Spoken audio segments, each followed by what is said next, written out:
Ya. Assalamualaikum warahmatullahi wabarakatuh. Waalaikumsalam warahmatullahi wabarakatuh. Hai, selamat datang di channelnya saya Rohani Hani. Kali ini kita kedatangan pemateri yang beliau adalah pakarnya di bidang yang akan kita bahas pada hari ini. Dan siapakah beliau? Kita langsung saja kenalan. Boleh Mbak dikenalkan diri sendiri? Oke, assalamualaikum warahmatullahi wabarakatuh. Waalaikumsalam warahmatullahi wabarakatuh. Perkenalkan nama saya Lesnawati. Saya berasal dari Sumbawa Besar, tepatnya Kecamatan Utan, Desa Labuan Bajo. Hai Sumbawa, hai Utan, hai Bajo. Dan beliau saat ini adalah mahasiswa Universitas Pendidikan Sultan Idris, mendapatkan beasiswa dari Gubernur NTB. Dan alhamdulillah saat ini beliau berkenan untuk berbagi atau sharing dengan kita, yaitu tentang ta'aruf. Wah, kita akan kupas habis tentang ta'aruf karena beliau menikah karena ta'aruf ya Mbak ya? Iya. Sekarang pernikahannya sudah berapa lama? Alhamdulillah sudah 5 tahun. Sudah 5 tahun. Dan beliau itu memilih menikah muda guys. Di umur berapa waktu itu? 21. Nah, di umur 21 beliau memilih menikah muda melalui proses ta'aruf. Nah, kenapa sih beliau memilih ta'aruf dan apa sih rahasia-rahasianya bertahan dalam berumah tangga karena ta'aruf? Kita akan kupas habis bersama beliau. Baik, pertanyaan pertama nih Mbak, yang paling buat saya penasaran, kenapa Mbak Lesna ini memilih menikah muda? Yang pertama, awalnya saya memilih menikah muda itu karena memang ada beberapa hadis atau buku yang mana dulu kami sering mengikuti pengajian. Jadi di situ ada buku yang judulnya tentang pernikahan. Nah, buku-buku tentang pernikahan gitu ya. Buku-buku tentang pernikahan. Kemudian baca ada beberapa hadis di sana tentang pernikahan yang mana membahas apabila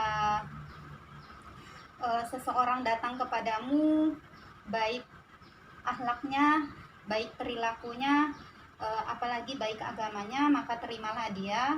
Dan apabila kamu tidak menerimanya, maka siap-siap fitnah dunia akan kamu dapat.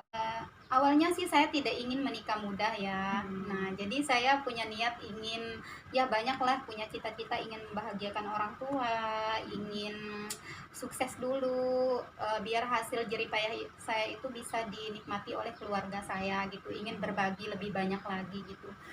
Tapi karena hadis itu saya benar-benar kayak sudah tersetting di kepala gitu, apabila ada orang yang datang kepada saya kalau itu terutama agamanya bagus, agamanya ya udah saya harus terima gitu.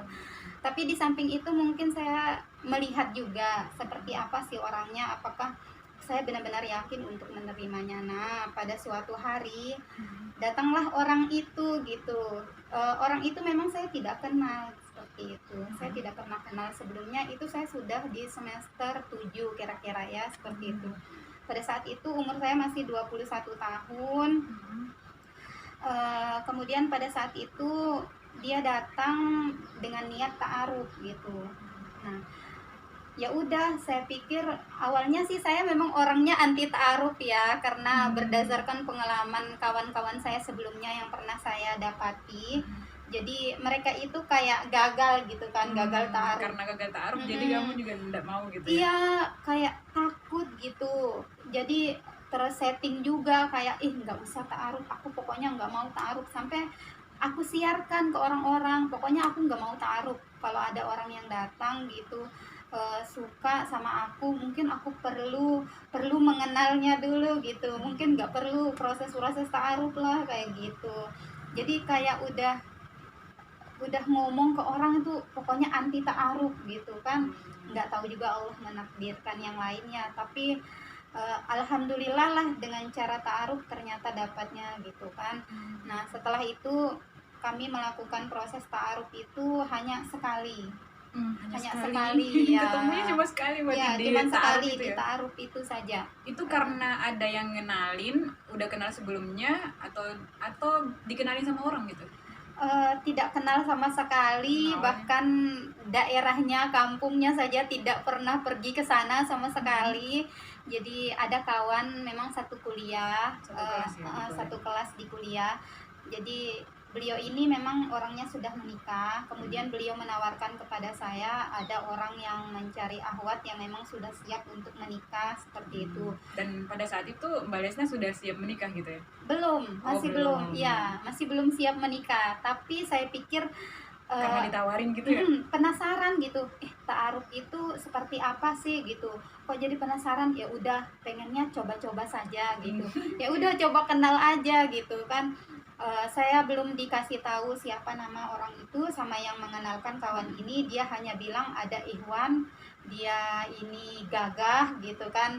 Ya, insya Allah bertanggung jawab, hanya itu gitu promosinya Ya, gitu. jadi dipromosiin sama temannya Dipromosi gitu. seperti itu, nggak lebih-lebih, hanya 2 poin itu aja, gagah, kemudian insya Allah bertanggung jawab. Mikirnya ta'aruf gitu, kenapa nggak nyoba gitu kan. Berarti ditawarin untuk ta'aruf dengan beliau ya sama temannya ini. Ya, setelah itu ya udah saya setujui gitu. Nah kemudian ya apa namanya, mungkin 1 bulan setelah itulah saya dihubungi oleh orang lain lah gitu. Beliau sudah berpengalaman, beliau adalah seorang ustadz yang sudah berpengalaman untuk menta'arufkan orang-orang gitu.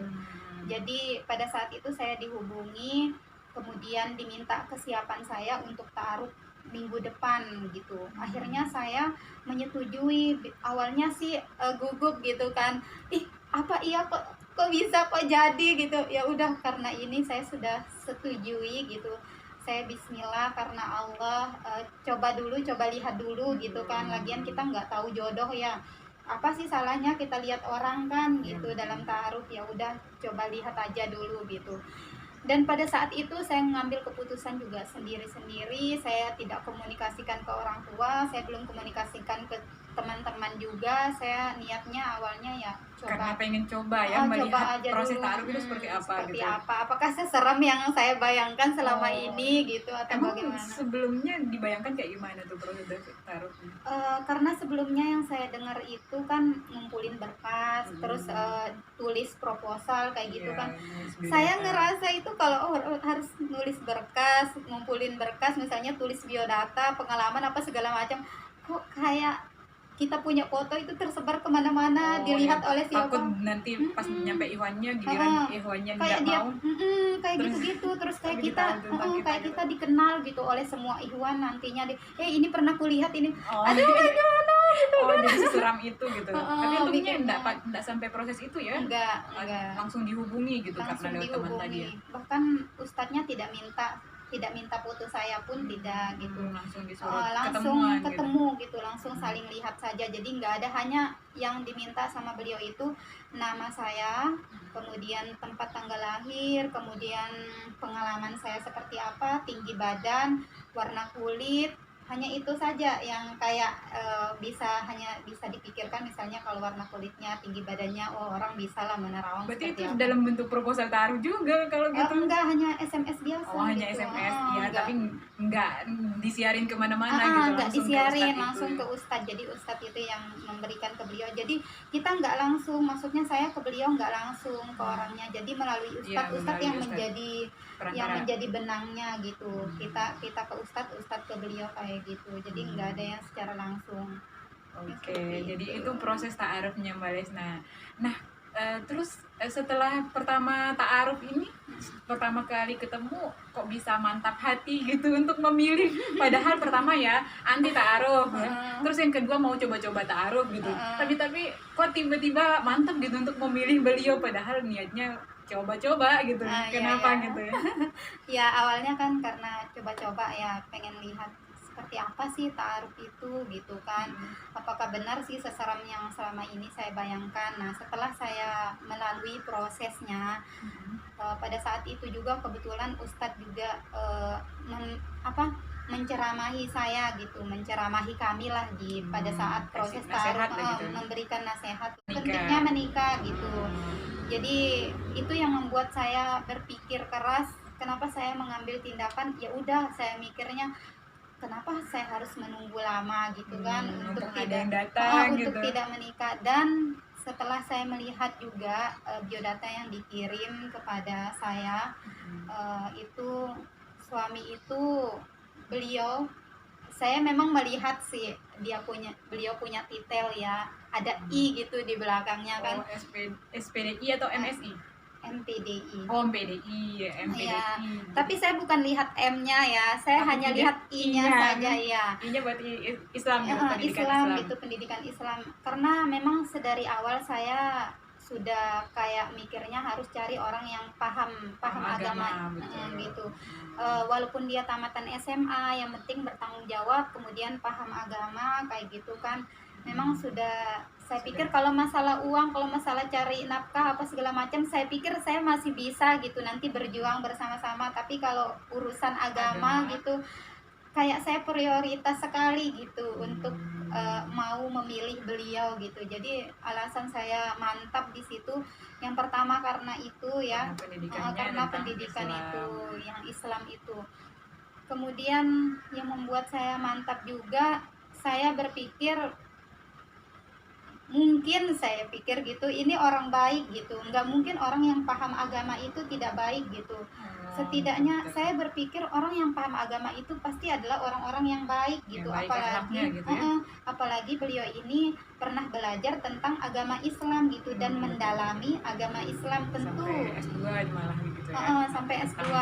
Orang yang seperti ini sudah paham lah bagaimana cara memperlakukan rumah tangga dengan baik gitu. Nah, jadi ya udah, bismillahirrahmanirrahim, saya putuskan dalam hati karena Allah gitu kan. Sebenarnya pada saat saya memutuskan itu gugup dan tidak yakin pada diri saya gitu. Kadang ada rasa takut, memang ada gitu. Takut keputusan yang saya ambil itu salah gitu. Tapi saya berpikir lagi, kalau saya tolak, yang paling saya takut itu dengan hadis yang tadi itu yang paling saya takut. Saya khawatirnya kalau saya menolak maka kamu akan mendapatkan fitnah dunia, katanya seperti itu. Itu yang paling saya takutkan. Jadi saya pikir bismillahirrahmanirrahim karena Allah lah gitu. Masya Allah, akhirnya mantap, bismillah ya, memilih beliau gitu. Beliau. Padahal taruhnya cuma 1 hari itu ya? Iya, 1 hari itu. 1 hari itu dan langsung memutuskan hari itu juga? Iya, hari itu juga. Masya saya putus. Allah, mantap. Nah, lanjut nih Mbak. Kan Mbak ini sudah 5 tahun nih menikah, dan apa sih triknya gitu sampai saat ini bisa bertahan gitu 5 tahun dan melalui proses ta'aruf yang begitu singkat gitu. Tentu perbedaan itu sangat besar ya, karena kita belum mengenal terlalu banyak ya tentang pasangan kita gitu, tapi bisa bertahan sampai 5 tahun. Dan itu gimana itu resepnya gitu? Sebenarnya simpel aja sih. Kalau saya, ketika kita melakukan semuanya karena Allah, maka mungkin kita akan lebih kuat untuk bertahan. Tapi bukan hanya karena Allah, perlu juga dukungan dari orang-orang di sekitar kita gitu. Selain daripada dari dalam diri kita, tapi kita memerlukan orang-orang di sekitar kita yang mendukung kita juga untuk tetap bertahan.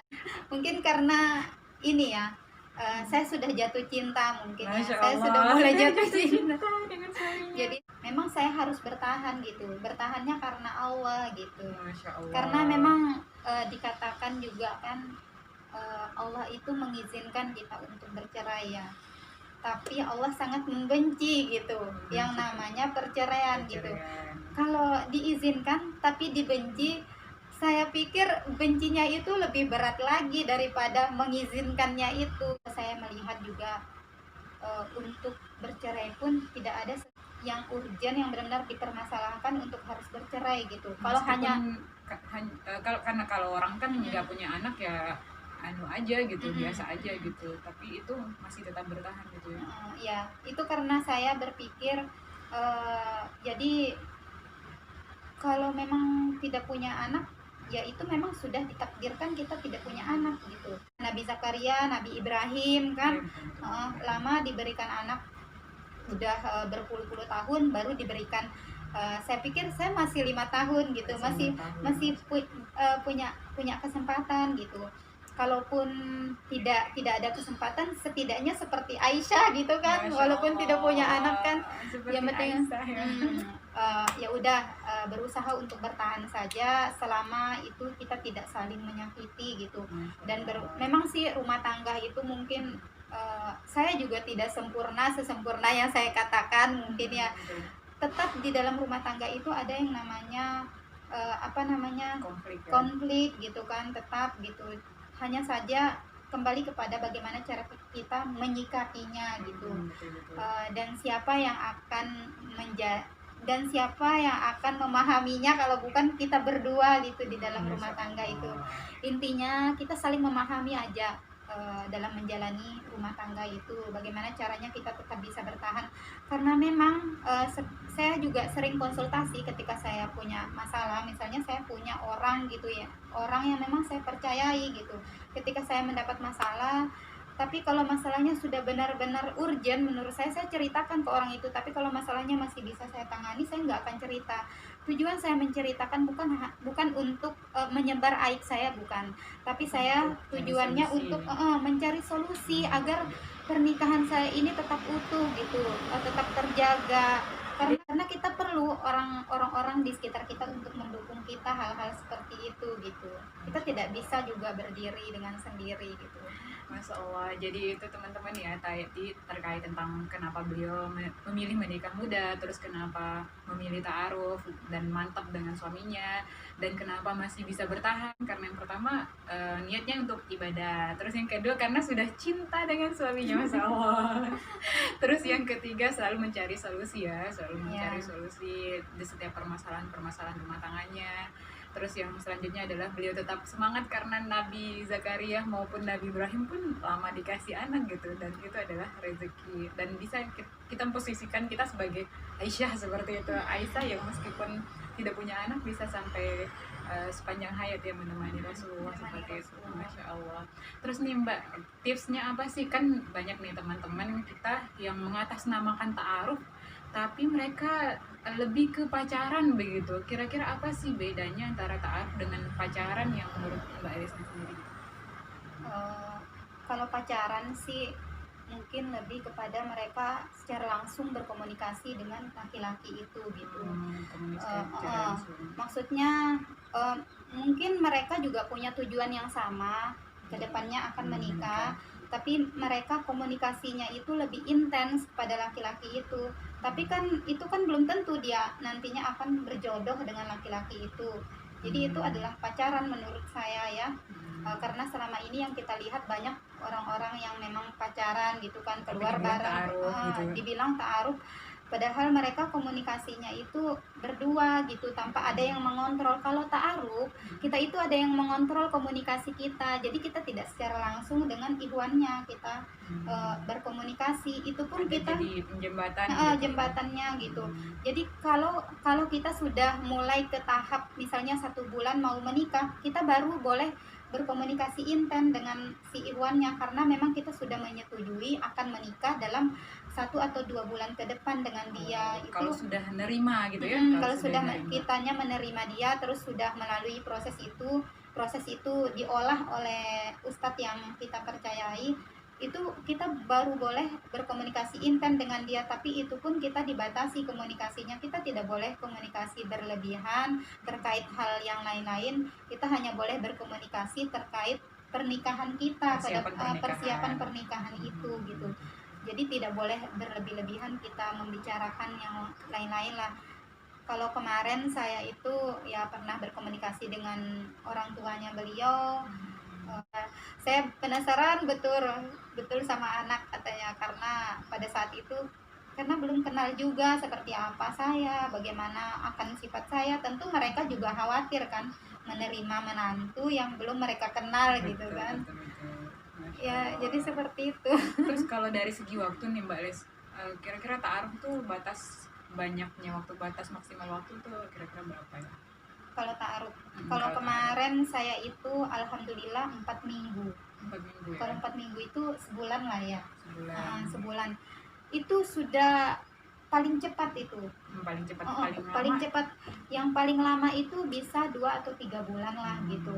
Kalau pengalaman saya kemarin, karena memang yang pertama 1 minggu pertama itu saya ta'aruf dengan beliau gitu, terus saya memutuskan langsung kan, makanya lebih cepat saya memutuskan langsung. Terus minggu berikutnya beliau dengan keluarga saya. Pada saat itu saya memilih tidak hadir pada saat itu. Saya memilih karena saya sudah Bismillahirrahmanirrahim untuk memilih beliau. Jadi saya bilang ke beliau, sekarang selanjutnya silakan ke orang tua saya. Masya Allah, disuruh langsung ke orang tuanya ya, silakan di langsung minggu berikutnya. di minggu berikutnya silakan langsung ke orang tua saya.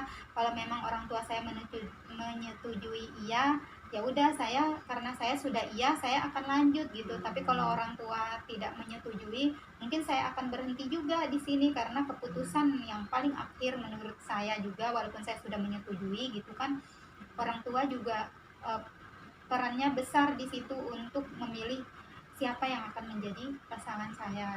Oke, jadi itu perbedaannya teman-teman ya, ta'aruf itu sama pacaran. Banyak yang mengatasnamakan ta'aruf, tapi bukan ta'aruf kalau dia masih komunikasinya intens berdua ya, tanpa ada jembatan yang menjembatani gitu. Terus yang selanjutnya dari segi waktu ya, kan kalau kita ta'aruf itu ada batas ya, batas misalnya harus jawab berapa minggu gitu, ataupun berapa bulan harus segera menjawab. Kalau nolak gitu ya, kalau iya lanjut seperti itu. Dan kita juga menjaga rahasia di dalam ta'aruf itu juga tidak boleh kita sebar-sebarin kemana-mana. Jadi kalau kita dapat informasi dari ikhwan itu, tentang ikhwan itu, kita tidak boleh menceritakan ke siapapun sampai acara kita itu valid menjadi acara yang akan menikah gitu. Baru kita boleh kasih tahu kawan kita kalau kita akan menikah dengan orang itu. Tapi kalau masih dalam proses ta'aruf, itu benar-benar kita sendiri saja yang tahu. Itulah perbedaannya antara ta'aruf dengan pacaran, teman-teman. Nah, Mbak Lesna, kira-kira ada tips nggak buat kita nih yang buat teman-teman nih yang masih galau dengan memutuskan menikah atau tidak seperti itu, ataupun yang sedang galau menunggu jodoh gitu. Kira-kira ada tips apa nih buat teman-teman? Apa ya?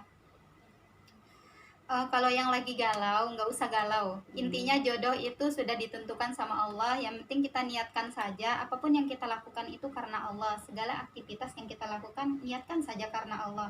Tapi kalau ada yang datang kepada kita, misalnya lihat saja agamanya dulu. Kalau memang agamanya baik, ya udah, kenapa tidak, dan berusahalah untuk menerimanya gitu. Jangan kita pikirkan bagaimana dia atau kalau menurut saya bagaimana ekonominya, nggak usah terlalu kita pikirkan. Itu kalau menurut saya ya, nggak tahu sih, kembali ke pribadi masing-masing.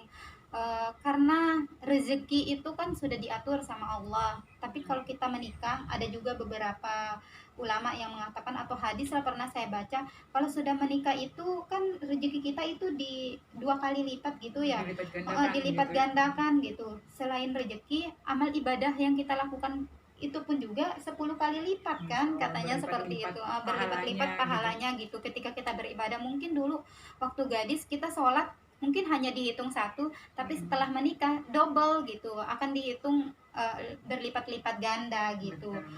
Yang kita lakukan, padahal kita sendiri yang lakukan, tapi yang dilakukan suami pun, yang kita lakukan pun terhitung. Jadi terhitungnya berdua gitu, bukan kita sendiri hitungannya. Ibadah gitu. Suami ngalir juga ke kita gitu, ibadah kita ngalir ke suami seperti itu pahalanya ya.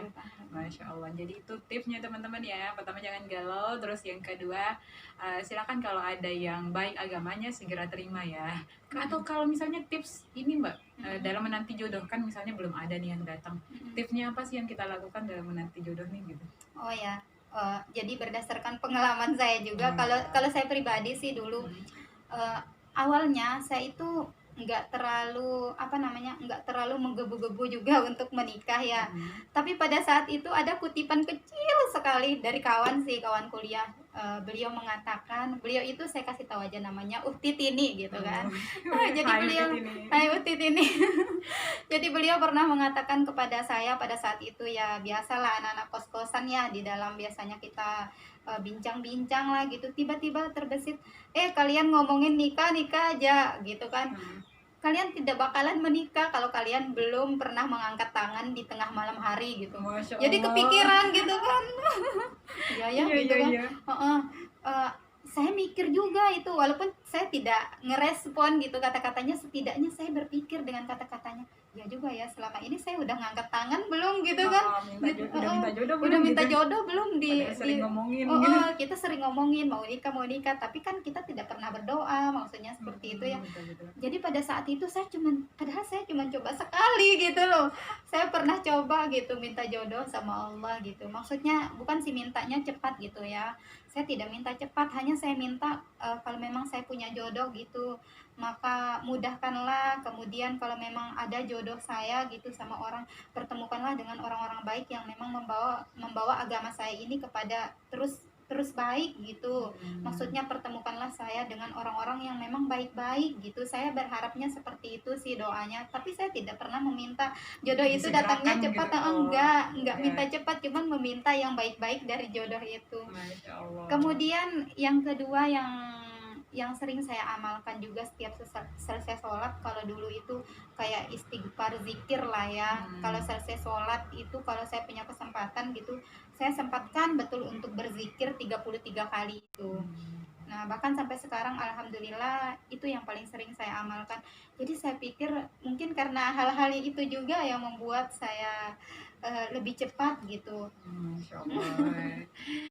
Jadi itu tips dari Mbak Lesna bagaimana ta'aruf prosesnya, kemudian bagaimana berumah tangga supaya bisa bertahan lama gitu, dan tips bagaimana menjaga keberkahan dalam menikah. Demikian dari kami, terima kasih banyak Mbak Lesna, semoga bermanfaat buat teman-teman. Jangan lupa subscribe channelnya kami. Kalau channelnya saya Rohani Hani, kalau channelnya beliau Lesnawati Samawa, nanti saya akan taruh di bawah. Demikian Mbak Lesna, terima kasih banyak. Wassalamualaikum warahmatullahi wabarakatuh. Waalaikumsalam warahmatullahi wabarakatuh. Bye-bye. Bye.